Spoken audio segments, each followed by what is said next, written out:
안녕하세요. 자, 1회 모의고사 두 번째 시간입니다. 미리 풀어보셨으니까 이제 바로바로 진행할게요. 21번입니다. 자, X1년초 사업을 개시한 오늘은 제품 판매 후 발생한 결함을 2년간 무상으로, 왜, 이제 무상, 유상, 이런 거 있죠. 뭐, 용역 제공 기준, 이런 거. 어쨌든 여기는, 무상으로 수리해주고 있고, 보증 비용이 매출액 5%다. 사실 이것만 잘 보시면 돼요. 매출액이 5% 추정되는데, 자, 기말 결산대 회계 처리로 오른 것은입니다. 자, 매출액이 50억이에요. 그러면 보증비가 매출액이 5%니까 0.05를 곱해주면 5, 25니까 2.5억이죠? 2억 5천만 원. 그러면 결론적으로 X1년도 총 보증 비용이 2억 5천이 됩니다. 그리고 X1년에 시작했죠? 그럼 전년도에 설정한 충당부채 이런 게 아예 없어요. 그럼 이것만 생각하면 되고 X1년 중 매출액에 대해서 보증 비용이 2억 원 지출했어요. 이미. 그럼 2억 5천 중에 2억은 이미 비용으로 인식한 거죠. 자, 충당부채는 없으니까 차변에 보증비용, 대변에 현금 등 나갔죠. 그리고 나머지 0.5억을 기말에 추가로 인식하면 그걸로 끝입니다. 저같이 승질 들어온 놈이 문제 냈으면 아마 2억 5천짜리를 여기다 2억 5천 써놨을 거야. 그러면 2억 5천 3번 아싸 막 이런 사람 많을 텐데 우리 시험은 정직하게 또 친절하게 안 나옵니다. 이렇게 간단하게 됩니다. 수익 비용 대응, 매출액이 수익이고 보증 비용이라는 비용, 매출액과 보증 비용, 수익과 비용의 대응, 5%면 5%, 요것만 신경 쓰면 됩니다. 끝. 넘어가시죠. 자, 다음 22번 계속합니다. 오늘은 X1년 1월 달에 액면 금액이 500원이고요. 보통주, 천주와 우선주가 있네요. 우선주가 500주예요. 500주, 천주, 500주. 배당 우선주는 6%. 비누적적의 비참가적이랍니다. 그러니까 누적되지 않아요. 근데 여기는 X1년이고 X1년인데 X1년 뭐 몇 년도 지난 것도 아니에요. 누적적이면 전년도 못 준 거까지 챙겨주는 거고 비누적적이는 거 아무 상관없고요. 자, 다른 변동 없었다. 처음 설립했어요. 지금 X1년에 설립된 겁니다. 그리고 X1년 회계연도에 배당금으로 10만 원 줄 걸로 예상을 하고 있고 우선주와 보통주에 배당할 금액은 얼마냐. 우선주가 왜 우선주예요? 배당을 먼저 주니까, 배당을 먼저 확보해 주니까. 우선주는 500원짜리 500주죠. 500주 곱하기 500원 곱하기 6% 그러면 이게 5, 6, 30, 3, 55 1호네요. 1호니까 이게 15,000원이죠. 15,000원이죠. 끝났잖아요. 우선주에 15,000원 써 있는 게 이거밖에 없는데요. 4번이죠 뭐. 끝이에요. 그리고 보통주는 10만 원 중에 우선주한테 줄 걸 뺀 나머지를 보통주한테 주는 거죠. 이렇게만 나왔으면 좋겠지요? 이렇게 나와요. 그러니까 최소한의 기본적인 바탕만 깔아두면 합격은 문제 없습니다. 근데 의외로 재경관리사, 의외도 아니지 당연하지만 모든 명색이 우리 재경관리사 네임밸류가 있잖아요. 그러니까 사실은 절반 이상은 떨어집니다. 그러니까 5, 60% 떨어져요. 60, 70% 가까이 떨어집니다. 근데 이렇게 쉬운데 공부돼 있으면, 공부가 조금만 돼 있으면 이렇게 쉬운데 안 돼 있으면 계속 딴 나라 말이잖아요. 그러니까 중요한 건 기본 최소한의 공부는 하자. 깊게는 안 해도 그냥 최소한의 공부만 해두면 합격은 아무것도 아닙니다. 근데 왜 10명 중에 7명씩 떨어지냐고요. 우리는 그러지 맙시다. 우리는 10명이면 10명 다 붙어야 돼요. 강의를 잘 들으신 분들은. 넘어가지요. 23 없네. 23. 시험에 이렇게 나오면 얼마나 좋아요. 23번은 문제 짧죠. 자본 변동표에 나타나지 않는 항목은 뭐다냐 이랬어요. 자본 변동표는 제목 그대로 자본이잖아요. 자본의 변동인데 당기순손익 자본, 무상증자감자 자본, 자기주식 자본. 끝났죠. 답은 4번. 기계장치 외상구입은 기계는 자산, 외상구입은 부채. 자본하고는 아무 상관이 없어요. 그 다음 24. 거래 유형별 수익인식도 우리 시험에 잘 나옵니다. 다만 국제기준 형식으로 바뀐 거 그거는 아직은 안 나왔는데 이런 식으로는 우리 시험에 잘 나옵니다. 수익인식에 대한 설명 올바르지 않은 것은 틀린 겁니다. 고객에게 부여한 라이선스가 접근권이냐 사용권이냐에 따라 접근권, 스트리밍이잖아요. 일정 기간 동안에 접근해서 그걸 이용할 수 있는 거죠. 접근권이면 사용기간에 걸쳐서 수익인식하고 사용권이면 다운로드죠. 우리 음악 MP3 MP4 요즘에 몰라 어쨌든 여러분이 그 들을 때 예전 같으면 내려받고 막 했는데 지금은 뭐 스트리밍하고 막 이러죠. 사용권이면 부여되는 시점에 수익 인식한다. 맞죠? 접근권이면 사용기간 6개월 1년. 뭐 사용권이면 부여되는 시점. 맞는 거고 틀린 거 찾는 거죠. 그다음 위탁 매출, 위탁 판매, 적송품. 수탁자에게 판매를 위해서 적송한 시점에 수익으로 인식한다. 이 공부 진짜 조금만 했어도 이건 아니잖아요. 이거는 인도하는 시점이 아니라 수탁자가 제3자에게 판매한 시점입니다. 그냥 답이 나와야 돼요. 반대로 말하면 기본 이론 안 돼 있는 사람 이것도 한참 읽고 나서 찍는 거죠. 그죠? 읽고 나서 찍으면 뭐 늦진 않아요. 어차피 시간이 150분이랬죠. 그러니까 예를 들어서 시간 잴 때는 뭐 1회분을 120분 제고하랬잖아요. 아니면 재무회계만 먼저 40분 제고해보고 이런 것도 연습이죠. 그럼 여러분 나름대로 하시고요. 답은 나왔습니다. 그 다음 시용 매출은 안 봐도 매입자가 의사표시한 시점. 고객에게 부여한 보증이 확신유형. 이게 무상보증이죠. 무상보증의 경우에는 충당부채로 제품보증 충당부채 앞에 있었잖아요. 아까 21번이었나? 제품보증 충당부채고 용역 유형 이건 유상보증이죠. 예를 들어서 얼마를 추가로 더 내면 무슨 보증을 더 하겠다. 예를 들어서 렌트카라면 2만 킬로까지는 무상보증인데 만약에 연 5만 원만 추가하면 2만 5천 킬로까지 보증해주겠다. 뭐 이런 거죠. 이럴 때는 별도의 수행 의무로 인식해야 돼요. 별도의 수행 의무로. 뭐 답은 이미 나왔으니까 넘어갑니다. 다음 25번. 자, 건설계약. 우리 시험 또 애정하는 거죠. 잘 나옵니다. 그래서 여러분 기본 이론 강의랑 우리 문제풀이, 단원별 문제풀이만 잘 보셨으면 딱 보자마자 공사손익 딱 보는 순간 그냥 답이 쭉 보여야 됩니다. X1년 5월 달에 계약 금액이 300만 원짜리래요. 300만 원. 어떤 문제는 300억 원 이렇게 나옵니다. 자, 공사계약 체결하고 진행기준, 당연하죠? 진행기준. 기준에서는 진행기준만 인정하니까. 그래서 공사손익이 얼마네요. 자료가 얼마나 좋아. X1년, X2년, X3년 이렇게 안 돼 있잖아요. 너무 쉬운데. 자, 일단 계약금액이 300만 원이고요. 곱하기 진행률이잖아요. 진행률은 여기는 이제 단기 발생이죠. 더군다나 X1년에 지금 처음 시작하는 거니까 만약에 문제가 X1, X2, X3 있으면 누적 발생 원가죠. 누적 발생인데 여기는 첫 해니까 뭐 그것도 없어요. 단기 발생. 그리고 총예정 공사비, 총예정 공사 원가. 여기는 그냥 200분의 100이죠. 200만 원분의 100만 원.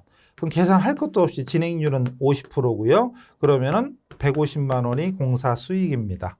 근데 물어본 게 손익이잖아요. 수익이 아니라 150 저같이 승질 들어온 놈이 냈으면 150만 원 써놨어. 그럼 아싸 150 이런 사람들이 있을 텐데 몇 명 낚았는데. 고맙죠? 고마워요. 여기서 공사원가 100만 원 들어갔잖아요. 100만 원을 빼면 공사손익은 50만 원. 답은 50이에요. 너무 쉽잖아요. 우리 시험이 이렇게 친절합니다. 그런데 왜 10명 중에 7명 떨어질까요?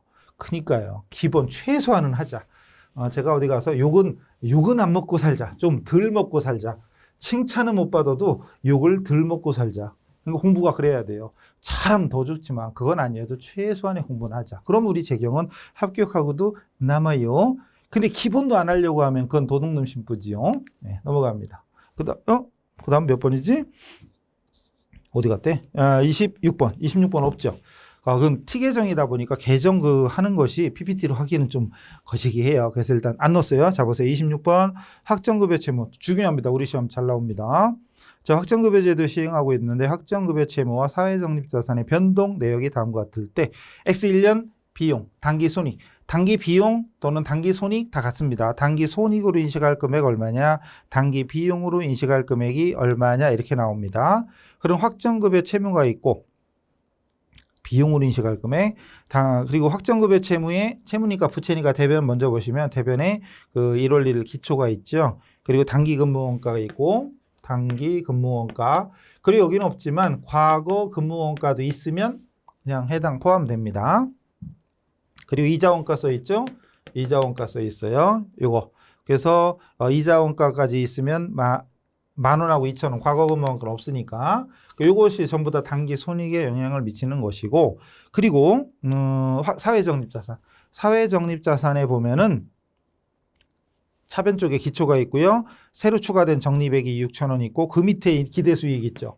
기대수익이 있어요. 기대수익인데 요거를 차감하는 거죠. 차감한 금액이 당기순이익이에요. 그래서 결론은 여기에 10,000원, 2,000원, 12,000원이고 여기 1,000원이니까 11,000원, 11,000원이 답이고 그리고 이 중간중간에 보면은 보험 수리적 손익하고 그리고 재측정 손익이 있죠. 보험 수리적 손익과 재측정 손익은 기타 포괄 손익입니다. 단기 손익이 아니라 기타 포괄 손익이에요. 그래서 요 문제는 거의 우리 시험에서만 이렇게 나옵니다. 다른 시험은 이런 거 안 나와요. 우리 시험에서만 좋아라 하는 문제니까 반드시 숙지하시고 계산구조 딱 익혀두세요. 자, 그래서 답은 11,000원이고 27. 주식결제형. 이것도 우리 시험 잘 나오죠. 주식결제형 또는 현금결제형. 스톡옵션, 주식결제형, 주식으로 주는 거죠. 주식을 발행해 줄 수도 있고 자기 주식으로 줄 수도 있고요. 그 다음 현금결제형, 주식 가격에 상당하는 금액을 현금으로 주겠다. 주식결제형은 자본, 현금결제형은 결국은 부채가 되겠죠. 자, 주식기준 보상거래에 대한 설명으로 가장 올바르지 않은 것은 틀린 겁니다. 부여한 지분 상품이 즉시 가득된다면 보상원가를 부여일의 공정가치로 즉시 인식한다. 맞죠? 요런 문제도 있었죠. 왜 기본 우리 단원별 문제풀이에 보면 여기 가로 채우고 여기 뭐 들어가자 이런 것도 있었죠. 부여일의 공정가치. 그리고 여기까지 다 맞죠? 여기까지 부여일의 공정가치로 인식한다. 맞습니다. 그리고 같은 금액을 매출액의 증가로. 이게 뭔 소리? 왜 매출액의 증가가 자다가 봉창이죠? 아, 봉창을 모르시는구나. 죄송해요. 자, 자다가 봉창 두드리는 소리라고 뭐 이런 게 있어요. 매출액 여기서 왜 나와? 네가 여기서 왜 나와? 이거죠. 주식보상비, 지금 주식결제형 주식기준 보상 거래를 하고 있는데 매출액이 왜 나와? 이건 주식보상비용입니다. 주식보상비용으로 인식한다. 이게 맞는 거죠. 답 나왔네요. 네, 답이고. 거래 상대방이 기간 동안 용역을 제공해야 되는 지분상품이 가득된다면 그 지분상품의 공정가치를 제공기간 동안에 배분한다. 그 부여한 지분상품의 공정가치는 부여일 후에 가치가 변하더라도 변동하지 않는다. 왜? 자본이니까. 우리 국제기준 자산부채는 공정가치로 평가하더라도 자본에 대해서는 공정가치 평가가 없잖아요. 원가를 기준하죠. 그거 생각하시면 되고. 그 대신 현금결제형의 경우에는 기말에 추정을 변경하죠. 변동액을 인식합니다.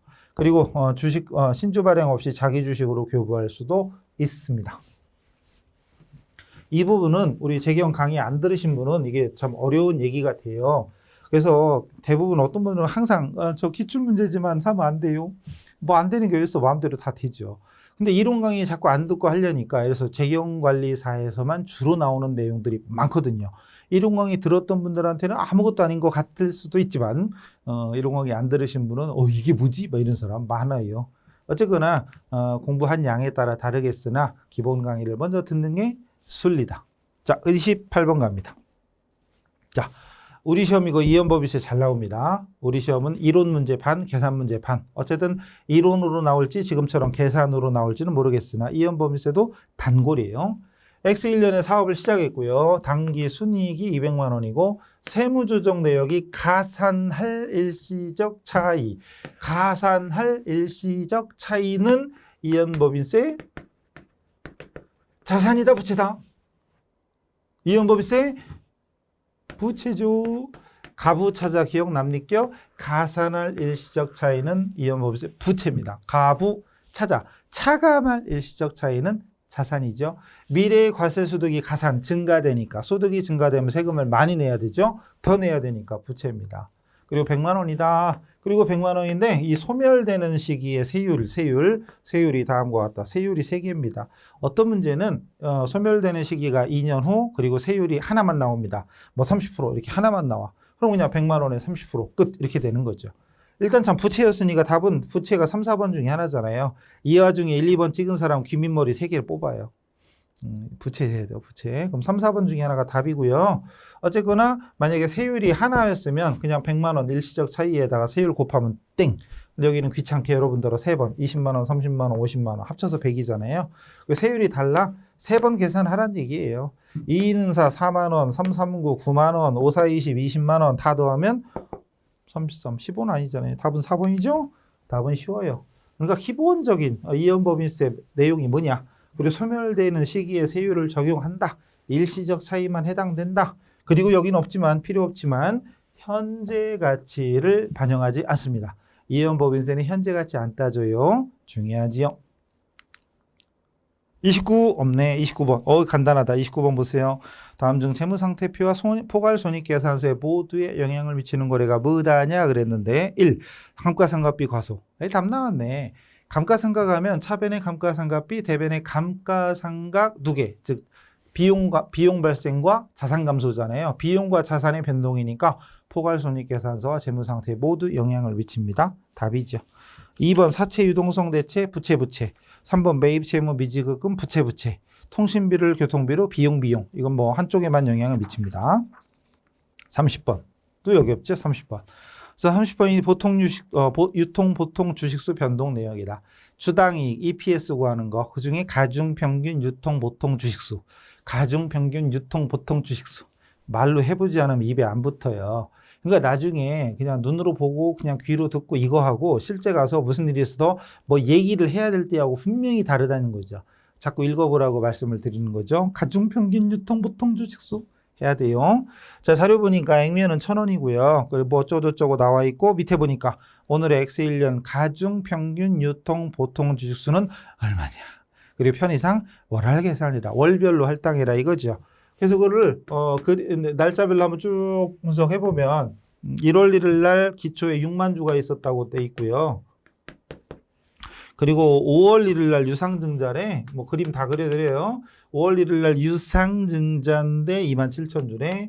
27,000주를 유상증자했대요. 그럼 유상증자의 경우는 납입일부터 유통, 즉 5월부터 유통된 거죠.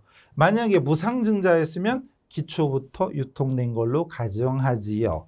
라고 지금 제가 사우디말 한 거 아니죠. 우리말 했어요. 뭔 알아들으면 빨리 이건 잠시 접어두시고 고이고이 모셔두셨다가 이론 강의부터 연습하고 오셔야 돼요.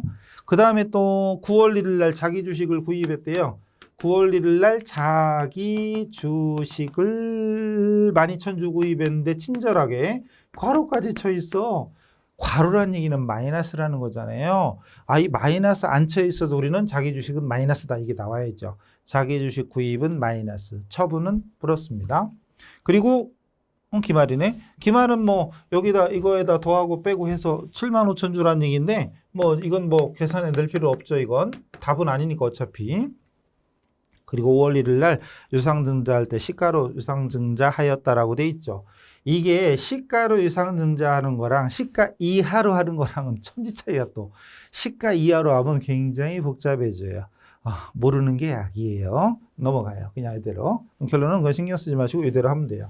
그러면 얘는 계산 하나마나 12분의 10이죠. 이건 쓰는 게 시간 낭비고 얘는 12분의 5월부터 12월이니까 12분의 8이고 얘는 12분의 9월부터 12월은 12분의 4죠. 물론 마이너스입니다. 그럼 얘는 계산 하나마나 6만 주, 얘는 27,000에 12분의 8이면 3분의 2니까 18만 8천 주. 그리고 자기 주식 취득은 마이너스예요. 12,000주에 12분의 4니까 4,000주 이렇게 되는 거죠. 주자 빼고. 그럼 6만 7만 8천 4천 빼니까 7만 4천이죠. 가중 평균 유통 주식수는 7만 4천 주. 답이 있죠? 3번이네요. 이렇게 찾으면 됩니다. 그래서 우리 시험에 잘 나오는 것 중에 하나는 단골입니다. 그 다음 31. 31, 32가 이거네요. 지분법. 31, 32. 우리 시험 대표적인 또 단골 중에 하나. 이론 문제, 계산 문제 계속 나옵니다. 올바르지 않은 거, 틀린 거. 지분법은 취득할 때 관계기업 투자 주식을 원가로 기록한다. 맞죠? 최초의 원가로 기록하고 피투자회사의 순이익과 배당금을 가감하는 거죠. 순이익에 대한 지분, 배당금에 대한 지분만큼 가감해 주는 거죠. 순이익 중 투자회사의 지분 퍼센트에 해당되는 만큼을 지분법 이익으로 인식한다. 이것도 되게 중요한 거죠. 계산 문제에서 이것만 물어볼 때도 있죠. 지분법 이익으로 계상할 금액이 얼마냐. 결론은 순이익에다 지분율 곱한 겁니다. 쉽게 얘기하면 내가 어떤 회사 주식 50% 갖고 있다. 그럼 그 회사가 벌은 이익이 100억이면 50% 내 거예요. 좋겠다. 그죠? 100억에 50%면. 어쨌든 순이익에 대한 지분율 곱해주면 지분법 이익이 나옵니다. 이거 하나만 우리 시험에 나온 적도 많습니다. 그다음 피투자회사가 상대방이 배당금을 지급하면 역시 투자회사가 받게 될 금액은 배당금 곱하기 지분율이죠. 직접 차감합니다. 여기는 가산이죠. 순이익에 대한 지분법 이익만큼 대변에 지분법 이익 발생하고 차변에 투자 주식 원가의 가산입니다. 지금 제가 하는 말이 독일어로 들리고 이러면 안 된다고요. 그 다음에 마지막, 그럼 다 맞으니까 1, 2, 3번은 다 맞으니까 답은 4번이겠네요. 취득 시점 이후에 피투자 회사의 순자산 변동액을 관계기업 투자 주식에 반영해야죠. 지금 계속 반영하고 있는 거잖아요. 그죠? 최초에는 원가로 기록하고 이후에 순자산 변동 내역을 반영해 주는 게 바로 지분법이죠. 반영하지 않는다 그랬으면 틀렸습니다. 그래서 지분법에 대한 문제를 이론 문제로 이렇게 나오는 반면 계산 문제는 그 다음이네요. 32번 요거네요. 잘 보세요. 중요합니다. 자, 1월 1일 X 1년 초에 보통주 40%, 원래 상대방 피투자 회사의 의결권 있는 주식의 20%를 초과해서 취득했을 때에는 관계기업 유의적인 영향력은 행사할 수 있다 이거잖아요. 자, 800만 원 취득이 됩니다. 그리고 재무정보 관련 기타 자료 다음과 같다. 1월 1일 현재 순자산 장부금액 1,500이고 순자산 장부금액과 순자산 공정까지 일치한다. 이거 어쩌라고? 요즘 뭐라 하죠? 뭐라 하면 그래서 어쩌라고 막 이러죠. 넘어가요. 사실은 이게 내용상으로는 조금 중요하지만 결론적으로 여기서 물어본 게 장부금액이에요. 그러면 사실은 이거는 필요 없어요. 좀 이따 설명드릴게요. 다시. 그리고 순이익은 500만 원입니다. 그리고 만약에 문제가 어렵게 나온다면 여기에 배당금 지급액 얼마다. 500만 원 벌었는데 배당금을 뭐 100만 원 했다. 200만 원 했다. 이게 나와야 돼요. 여기는 없어요. 없으면 땡큐지. 그렇다 치고 관계기업 투자 주식과 관련해서 엑셀연도 재무상태표 인식할 장부금액은 얼마냐. 다른 뭐 종속기업이 없다고 가정해라 이거죠. 그래서 여러분 기본이론 시간하고 거기에 예제를 통해서 적어드렸잖아요. 그래서 원래는 관계기업 투자 주식의 원가에다가 피투자회사의 순이익에 대한 지분율만큼 가산해주고 피투자회사의 배당금 지급액에 대한 지분율만큼은 차감해줍니다. 그러면 그게 바로 기말 장부금액이 되는 것이었던 것이지요. 그리고 여기에 해당되는 것만 따로 뽑으면 그게 바로 지분법 이익입니다. 앞에 문장에 있었죠? 요거는 기본서 예제를 보시면 아실 거예요. 예제를 보시면 아실 겁니다. 그래서 결론적으로 좀 더 쉽게 하면 원가에다가 이제 됐으니까 이제 피투자회사의 순이익에서 배당금 지급액을 뺀 나머지의 지분율 곱해주면 기말 장부금액이 된다. 이렇게 이제 정리, 요약하면 이렇게 되는 거지요. 자, 그럼 이 문제 결론 답만 먼저 찾읍시다. 800만 원 40%, 800만 원에 취득했고요. 피투자회사 이익은 500만 원이고 배당금은 없습니다. 빵 곱하기 지분율이 40%니까 0.4. 계산하면 이거 500만 원에 40%면 200만 원. 800만 원에 200만 원 더하면 1000만 원. 1000만 원 어디 갔어? 1000만 원이 4번이네요. 4번이 답이죠. 답만 찾으려면 그렇게 하면 돼요. 자, 여기서 이제 응용 버전. 만약에 지분법 이익을 물어봤다. 그럼 500만 원에 40%잖아요, 지금. 500만 원에 40%니까 5, 4, 20, 200만 원이 답이고. 만약에 문제에서 배당금을 200만 원 지급했다고 나온다.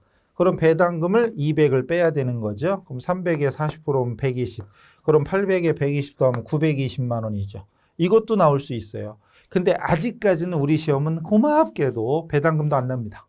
그럼 결론적으로 답만 할 때는 취득원가에다가 순이익에 대한 지분율을 곱해서 더해주면 끝이에요. 간단하죠? 땡큐죠. 그렇게 나옵니다. 시험은. 그럼 일단 우리 시험에 나오는 거 이것도 벌써 구했어요. 문제 하나, 문제 두 개, 지금 문제 3개 푸는 거예요. 지금 3개 푸는 겁니다. 자, 일단 됐죠. 자, 일단은 우리 시험에 나오는 건 다 됐습니다. 자, 근데 처음이자 마지막으로 이제 얘기 안 할 건데 라고 해놓고 나중에 할지도 몰라요. 어쨌든 처음이자 마지막으로 하나만 더 할게요. 이 지문 중에 결론적으로 박스 안에 있는 것 중에 기억 니은은 필요 없죠. 예, 필요 없습니다. 근데 엄밀하게는 중요한 내용이 하나 숨어 있어요.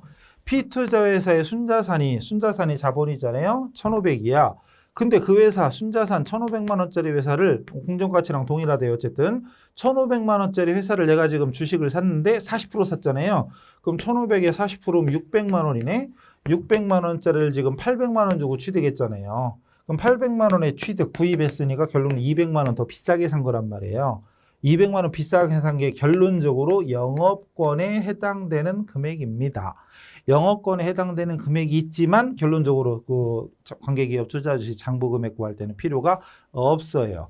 그럼 영어권은 따로 인식하지 않잖아요. 그리고 영어권은 상가객을 허용하지 않죠. 라고 지금 제가 하는 말이 가나 말로 들리고 피지 말로 들리고 그러면 안 됩니다. 그래서 이런 얘기도 있었어요. 다만 우리 시험은 여기까지는 안 나옵니다. 그래서 이런 것도 있었다. 만약에 투자 차익, 즉 영어권을 구하라 그랬다면 이렇게 피투자회사의 순자산의 지분율 곱한 거하고 취득원가를 비교해서 비싸게 사면 영어권이 되는 겁니다. 투자 차익. 근데 여기서는 필요 없어요. 넘어갑니다. 답은 뭐 아까 나왔죠? 다음 33번. 계속 가네. X1년 4월 달에 기계를 2,500달러의 외상으로 구입했대요. 기계를. 달러네요. 자, 결제일은 X2년 3월. 그리고 각 시점 환율 다음과 같다. 그리고 회계에서는 특별한 말로 쓰면 12월이 결산이잖아요. 4월에 샀고 12월 결산 환율이 올랐네. 근데 외상으로 매입했으니까 갚을 거죠. 갚아야 될 부채죠. 부채인데 환율이 올랐으면 손해잖아요. 근데 결산 때의 손실은 환산 손실이 되는 거죠. 환산 손실. 그리고 다음 연도 3월 달에 갚는데 1,100원에 갚았네. 전년도 말보다 싸게 갚았네. 그럼 이럴 때는 환차익이죠. 싸게 갚았잖아요. 그럼 물어본 게 X2년 이거잖아요. X2년 계상할 환차손익 얼마냐? 이익 있죠. 이익이 어디 갔어? 이익 어디 갔어? 이익 둘 중에 하나. 1, 3번 중에 하나. 이 와중에 2, 4번 찍은 사람은 한 발 듣고 끝까지 수업 들어요. 자, 그래서 외환차익입니다. 금액은 달러당 100원이죠. 달러당 100원에 2,500달러니까 25만 원이죠. 25만 원. 뭐 계산 공식이고 뭐가 없어요. 딱 보면 알잖아요. 환율이 올랐다 떨어졌다. 내가 받을 거냐 갚을 거냐. 받을 거였다면 반대죠. 환율이 올라가면 이익이고 떨어지면 손해인 거죠. 받을 거였다면. 근데 지금은 줄 거니까 갚아야 될 거니까 환율이 떨어지면 이익이죠. 적게 갚으니까. 환율이 올라가면 손해입니다. 더 많이 갚아야 되니까. 그래서 환율이 변동에 따라 이익과 손실을 판단하시면 됩니다. 간단한 거죠. 근데 이걸 어설프게 딱 갑자기 또 시험장에서 눈으로 보다 헷갈릴 수도 있으니까 제일 중요한 포인트는 환율이 아니라 외상 구입이에요. 즉 갚을 거라는 거죠. 포인트는 갚을 건데 맨날 환율만 신경 써. 그러다가 받을 걸 갚을 걸 정작 까먹고 곤란합니다. 넘어가죠. 34가 건너뛰었네. 34. 간단하죠. 문제 짧죠. 자, 제가 화폐성. 자, 여러분 기본서 보시면 화폐성, 비화폐성 표로 딱 구분해 드렸죠. 화폐성 항목은 기간 변동이나 물가 변동에 상관없이 고정적인 거. 대표적인 게 바로 현금 및 현금성 자산, 채권 채무죠. 대여금, 차입금, 외상매출, 외상매입금, 받으러금, 지급어음, 미수금, 미지급금 이런 거죠. 주의할 점은 선급금, 선수금은 아니다 그랬어요. 결론 답은 2번. 그리고 대표적으로 비화폐성이 재고자산, 유형자산, 투자부동산. 얘들은 장부에 1억 써 있어도 실제 팔 때 2억이다, 3억이다 될 수 있죠. 비화폐성입니다. 35번. 이죠? 미국 현지법인 LA X1년만 설립했고요. 외화로 작성한 재무상태표가 다음과 같다. 외화 달러예요. 달러. 자산총액 6천, 3천, 2천, 1천. 자, 근데 LA 재무상태표를 표시통화인 원화로 환산하게 될 때 자산을 환산할 때 적용하는 환율은 뭐다냐 그랬어요. 자, 자산과 부채는 마감 환율, 현행 환율, 마감 환율이라고 할 수도 있고 기말 현재니까 현행 환율을 할 수도 있어요. 어쨌든 답은 1번이고요. 그 다음에 자본은 역사적 환율이죠. 요거 또는 설립일 환율 요겁니다. 그래서 이건 설립일 환율. 만약에 이 말이 없으면 역사적 환율이고 이익여금 당기순이익 또는 수익과 비용. 수익과 비용은 평균 환율입니다. 이것도 원래는 역사적 환율로 할 수도 있어요. 근데 주로 특별한 말로 쓰면 평균 환율입니다. 평균 환율 또는 역사적 환율. 뭐 둘 다 역사적 환율이 될 수도 있어요. 다 자본이잖아요. 자본은 기본적으로 역사적 환율로 할 수도 있다. 수익 비용은 평균 환율. 기억하세요. 중요한 거죠. 최소한 그 외환산 요거에 대한 내용 기본서 보셨으면 이런 문제는 말 그대로 진짜 거저먹기죠. 거저. 답이 손들고 있는 거잖아요. 이건. 계산하는 문제도 아니고. 36이 없네. 36이 뭐지요? 36은 자, 가로 채우기. 우리 시험 잘 나오죠. 가로 채우기인데 파생상품. 자, 파생상품도 어렵고 쉽고를 떠나서 우리 시험에서만 출제가 되죠. 그래서 재경 이론을 들으신 분들은 이런 문제 쉽게 맞출 수 있는 건데 재경 안 하고 그냥 다른 공부하다가 그냥 시험 본다 그럼 이런 문제는 찍는 거죠. 그냥 찍는 거지. 그럼 4분의 1 확률이지만 우리는 알고 푸는 거니까 100%잖아요. 자, 괄호 안에 들어갈 거. 삐리리는 수량 규기업, 품질 등이 표준화되어 있는 하는 순간 벌써 답이 나와죠. 표준화. 특정 대상에 대해서 현재 시점에서 결정된 가격에 의해서 미래의 일정 시점에 주고받을 걸로 약정한 계약으로서 조직화된 시장에서 정해진 방법으로 거래되는 거. 포인트는 조직화된, 정해진 시장이 있다는 거죠. 그럼 이건 선물이죠. 선물. 선도는 조직화되기, 원래 거래가 선도, 그 다음 선물이잖아요. 선도는 개인 간에 1대1로 하는 거. 조직화된 시장이 없습니다. 조직화된 시장 포인트 딱 보자마자 선물 딱 나오는 거죠. 그 다음 37, 리스.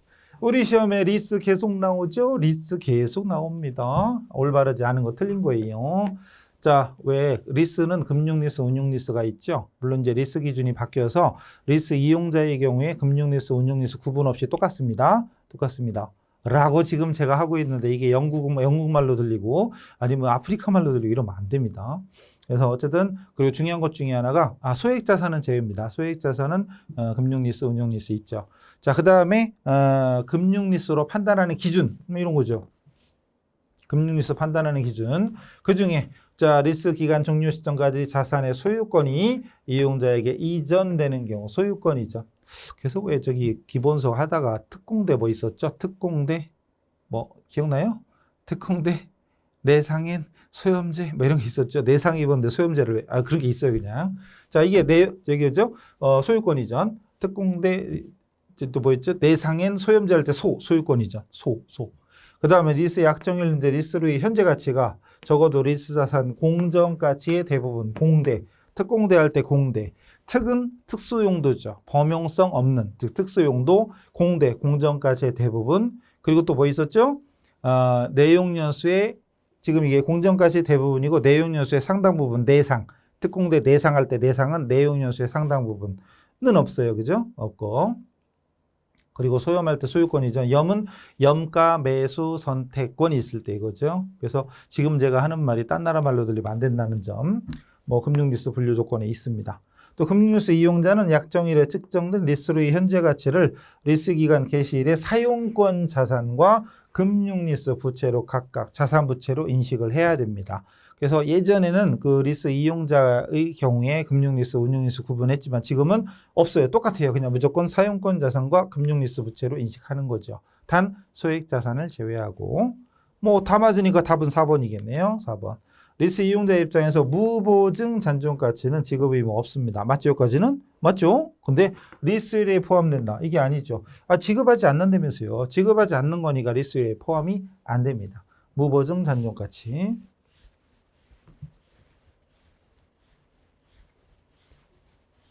넘어가지요. 뭐 다 돼가죠 이제? 예, 38번. 38. 이것도 우리 시험에서만 주로 나오죠. 기본 강의랑 그리고 문제풀이 단원별 문제풀이 강의를 잘 들으신 분들은 딱 보자마자 답이 보일걸요? 우리 시험은 정직하다. 이게 돼요 그냥 딱 보자마자. 자, 오늘은 엑셀년 10월 달에 미국에다가 제품을 100만 달러네. 100만 달러를 수출했어요.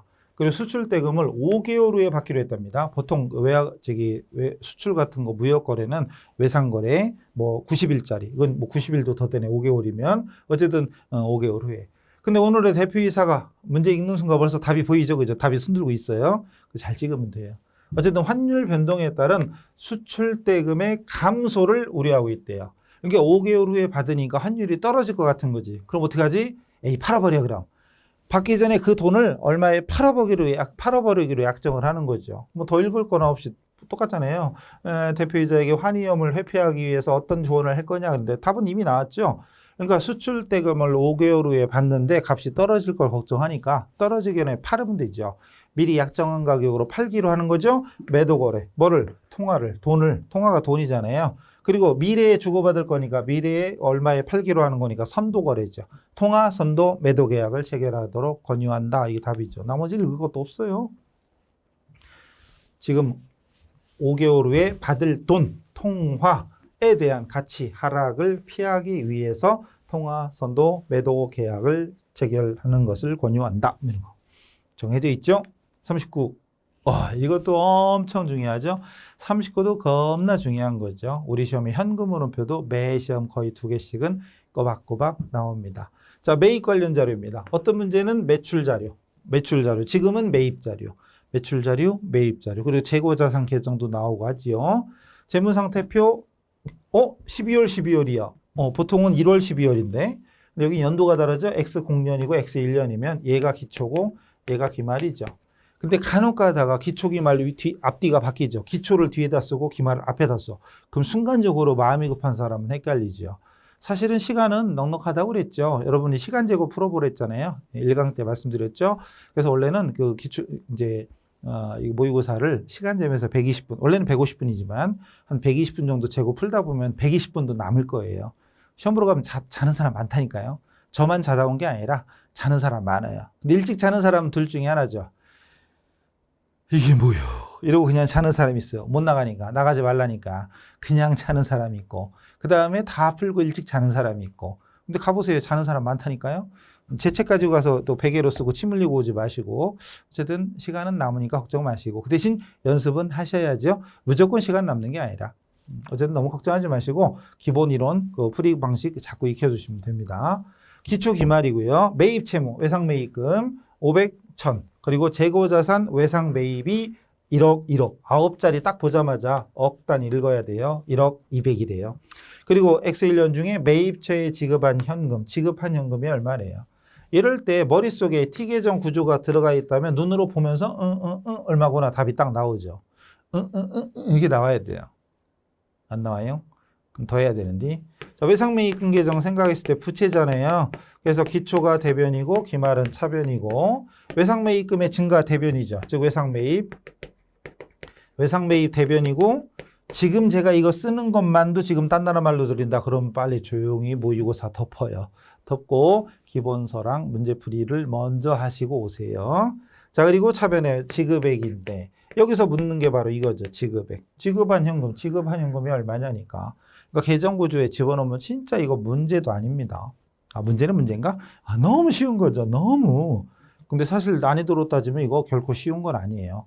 워낙 우리가 제가 기본적인 내용 알고 있으면 기본적인 너무 쉽게 설명드려서 그렇지 실제 이 내용은 어려워요. 정답률 보면 낮아요. 풀어봐라 시키면 못 푸는 사람 천지입니다. 우리는 그러면 안 돼요. 다시 갑니다. 그리고 다리를 보니까 뒷자리가 없어. 500만 원 이거 뭐 100원, 1000원 이런 게 없으면 눈치껏 공을 뒤에서 최대한 줄이면 되고요. 9자리 다 쓰면 힘들잖아요. 이럴 때는 공 6개 이거 다 떼요. 6개 띄어. 그럼 매입 채무 기초 5, 대변, 기말 10, 차변, 그리고 외상 매입 대변에 102 끝. 얼마냐 이거죠. 대변이 107이고 10이니까 빼면 97이지 뭐. 107에서 97. 됐죠? 더 간단합니다. 자, 이래서 39 끝났고. 그 다음 40번. 40번은 현금 흐름 이론 문제네요. 이론 문제. 가장 올바르지 않은 것은 그랬어요. 이자 수입은 투자 자산에 대한 수익금으로 투자활동 현금으로 분류까지는 맞아요. 근데 한다 이러면 좀 문제가 있습니다. 이자 수익은 수익이잖아요. 이자 수입 수익이니까 얘는 특별한 말을 쓰면 영업활동으로 분류하고요. 또는 지금처럼 투자에 따른 대가니까 투자활동으로 분류할 수 있어요. 분류한다 그러면 틀린 거예요. 영업활동이나 투자활동. 그리고 3번 먼저 볼까요? 4번 먼저 보시면 배당금 수익도 있죠. 마찬가지죠. 이자 수익이나 배당 수익도 일단 기본적으로 수익이니까 영업활동 이러면 제일 편하고요. 그 다음 투자에 따른 대가니까 투자활동을 할 수도 있습니다. 그 다음 이자 비용 없나? 3번에 있네. 이자 비용. 이자 비용은 비용이니까 이것도 영업활동이 될 수도 있고요. 영업활동 또는 이자 비용이 보통 차입에 대한 이자니까 차입금은 부채는 재무활동이잖아요. 재무활동으로 분류할 수도 있어요. 3번도 했죠. 그럼 재무자원 취득하는 과정에서 발생하니까 재무활동 현금으로 분류할 수 있다죠. 할 수 있다. 1번은 한다. 3번은 할 수 있다. 이 차이입니다. 1번은 틀린 거고 3번은 맞는 거죠. 4번 이미 설명드렸습니다. 투자활동으로 분류할 수 있다. 그럼 2번 유형자산 취득은 투자활동이다. 유형자산 비유동자산 취득은 투자활동 맞지요? 당연합니다. 답은 1번이었어요. 자, 이래가지고 해설에 다 돼 있어서 사실은 어느 정도 공부가 돼 있으면 굳이 해설 강의까지는 안 들으셔도 됩니다. 뭐 알면 안 들어도 되지 뭐. 다 듣고 났더니 에이 괜히 들었네. 그럼 잘하시는 거예요. 근데 다 듣고 났더니 머릿속에 하얘져. 머리에 김나고 있어. 그러면 이론적인 바탕이 아직 안 된 거잖아요. 그럴 때는 이론 강의부터 다시 한번 기본서부터 보셔야 됩니다. 그걸 확인하는 시간. 이제 모르는 거 아는 건 여기서가 아니라 이론 강의랑 단원별 문제풀이에서 하는 것이고 모의고사는 점검하는 거잖아요. 그럼 다 듣고 나서 아이 괜히 들었어 다 아는 거야 씨 뭐 그래야지 잘하는 거죠. 그럼 합격하겠죠. 자, 그래서 1회 마치겠습니다. 그럼 2회도 나중에 여러분이 시간 재고 풀어보시고 들으시고 그리고 원래는 시험은 동시에 시행한다고 그랬죠. 재무 따로, 세무 따로, 원가 따로가 아니라 150분에 다 보는 거예요. 그러니까 여러분이 재무에게 몇 분, 세무에게 몇 분 이것도 어느 정도 풀어보고 감을 잡아야 돼요. 재무는 보다시피 계산 문제가 많네. 그럼 넉넉 잡아 한 50분 하자. 50분 투자. 세무에게는 계산이 거의 없어. 그럼 한 30분에 끊자. 뭐 이렇게 해도 돼요. 아니면 천천히 해도 돼요. 어차피 시간은 남아요. 자, 이래서 어쨌든 재무에게 1회 문제풀이 마치도록 하겠습니다. 말이 꼬이네요. 다음 시간에 뵙겠습니다. 수고하셨어요.